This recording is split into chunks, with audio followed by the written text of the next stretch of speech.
ವರಾಹ ಅವತಾರದ ನಿಜ ಕಥೆ. ಒಮ್ಮೆ ಬ್ರಹ್ಮಾಂಡದಲ್ಲಿ ಅಸುರರ ಆಳ್ವಿಕೆ ಹೆಚ್ಚಾಗಿತ್ತು. ದೇವತೆಗಳು ಕಂಗೆಟ್ಟಿದ್ದರು, ಧರ್ಮ ಕುಸಿಯುತ್ತಿತ್ತು. ಆ ಕಾಲದಲ್ಲಿ ಹಿರಣ್ಯಕಶಿಪುವಿನ ಸಹೋದರ ಹಿರಣ್ಯಾಕ್ಷ ಎಂಬ ಅಸುರನ ಬಲ ಮತ್ತು ಅಹಂಕಾರ ಅತಿರೇಕಕ್ಕೇರಿತ್ತು. ಅವನು ತಪಸ್ಸು ಮಾಡಿ ಬ್ರಹ್ಮನೆಂದ ವರ ಪಡೆದನು. ದೇವತೆ, ಮಾನವ, ದೈತ್ಯ, ನಾಗ ಯಾರೂ ನಿನ್ನನ್ನು ಕೊಲ್ಲಲಾರರು. ಆ ವರದದಿಂದ ಅವನು ಭೂಮಿಯನ್ನೇ ಮೇಲೆ ಬಿತ್ತು. ಭೂಮಿಯ ಶಕ್ತಿ, ಸಂಪತ್ತು, ಜೀವಿಗಳಿಂದ ಅವನಿಗೆ ಅಸೂಯೆ. ಅವನು ಘೋಷಿಸಿದ, ಈ ಭೂಮಿಯ ಮೇಲೆ ದೇವತೆಗಳು ಆಳುತ್ತಿದ್ದಾರೆ, ಈಗಿನಿಂದ ನಾನು ಇದರ ಸ್ವಾಮಿ ಎಂದು.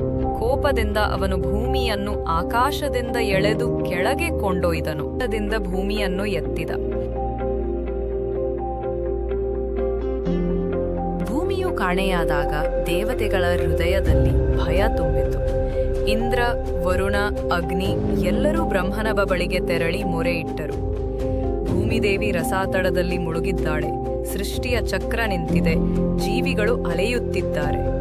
ಬ್ರಹ್ಮನು ಧ್ಯಾನಮಗ್ನನಾದನು. ಆತನ ಹೃದಯದಿಂದ ಒಂದು ಧ್ವನಿ ಉಗಮಿಸಿತು. ನಾನು ಬರುವೆನು, ವರಾಹ ರೂಪದಲ್ಲಿ. ಬ್ರಹ್ಮನ ನಾಸಿಕೆಯಿಂದ ಒಂದು ಸಣ್ಣ ಶಬ್ದ ಹೊರಬಂತು. ಅದು ಓಂ ಎನ್ನುವ ಮಹಾಮಂತ್ರದ ನಾದದಂತೆ. ಆ ಶಬ್ದ ಒಂದು ಸಣ್ಣ ಹಂದಿಯ ರೂಪ ತಾಳಿತು. ಕ್ಷಣಗಳಲ್ಲಿ ಅದು ಪರ್ವತದಷ್ಟು ದೊಡ್ಡದಾಯಿತು. ದೇಹದಿಂದ ಅಗ್ನಿಪ್ರಭೆ, ಕಣ್ಣುಗಳಿಂದ ಸೂರ್ಯಪ್ರಕಾಶ, ಶ್ವಾಸದಿಂದ ಚಂಡಮಾರುತ. ಅದು ಸ್ವಯಂ ವಿಷ್ಣುನ ವರಾಹ ಅವತಾರ. ದೇವತೆಗಳು ಆಶ್ಚರ್ಯದಿಂದ ನಿಂತರು.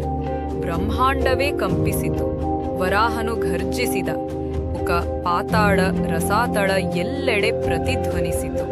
ಹಿರಣ್ಯಾಕ್ಷ ಕೋಪದಿಂದ ನಡುಗಿದನು. ಅವನು ತನ್ನ ಗದೆಯನ್ನು ಹಿಡಿದು ಯುದ್ಧಕ್ಕೆ ಸಿದ್ಧನಾದನು. ವರಾಹನು ರಸಾತಳದ ಕತ್ತಲೆಯೊಳಗೆ ಇಳಿದನು. ಪಾಣಿ ದೈತ್ಯರು ಅಚ್ಚರಿಯಿಂದ ನಡುಗಿದರು. ವರಾಹನ ದೇಹದಿಂದ ಬೆಳಕು ಹರಿಯುತ್ತಿತ್ತು. ಕತ್ತಲೆ ಓಡಿ ಹೋಗುತ್ತಿತ್ತು.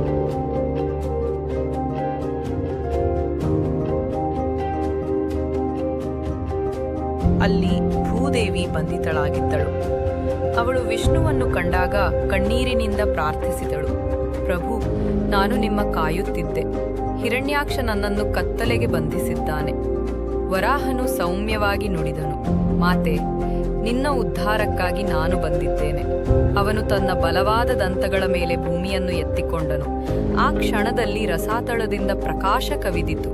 ದೇವತೆಗಳು ಉಲ್ಲಾಸದಿಂದ ಹಾಡಿದರು. ಯಜ್ಞಧ್ವನಿಗಳು ಮೊಳಗಿದವು. ವರಾಹನು ನಿಧಾನವಾಗಿ ಮೇಲಕ್ಕೆ ಏರಿದನು. ಅವನ ದೇಹದ ತೇಜಸ್ಸಿನಲ್ಲಿ ಬ್ರಹ್ಮಾಂಡ ಬೆಳಗಿತು. ಆ ಸಮಯದಲ್ಲಿ ಹಿರಣ್ಯಾಕ್ಷನು ಮಾರ್ಗ ಅಡ್ಡಗಟ್ಟಿದನು. ಅವನು ಗದೆಯನ್ನು ಬೀಸಿ ವರಾಹನಿಗೆ ಸವಾಲು ಹಾಕಿದ. ನನ್ನ ರಾಜ್ಯಕ್ಕೆ ಬಂದೆ ಯಾರು?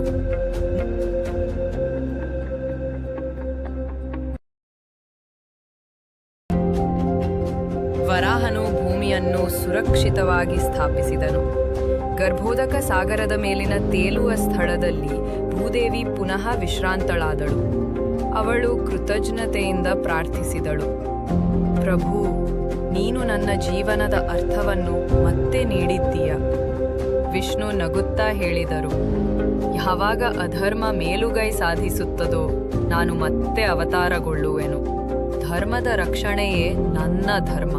ಹಿರಣ್ಯಾಕ್ಷನು ಭೂಮಿಯನ್ನು ಸಮುದ್ರದಲ್ಲಿ ಮುಳುಗಿಸಿದನು ಎಂದು. ಆದರೆ ಅದು ತಪ್ಪು. ಪುರಾಣಗಳ ಪ್ರಕಾರ ಅವನು ಭೂಮಿಯನ್ನು ರಸಾತಳಕ್ಕೆ ಎಳೆದನು. ಪುರಾಣಗಳು ಹೇಳುವಂತೆ ಲೋಕಗಳು 14.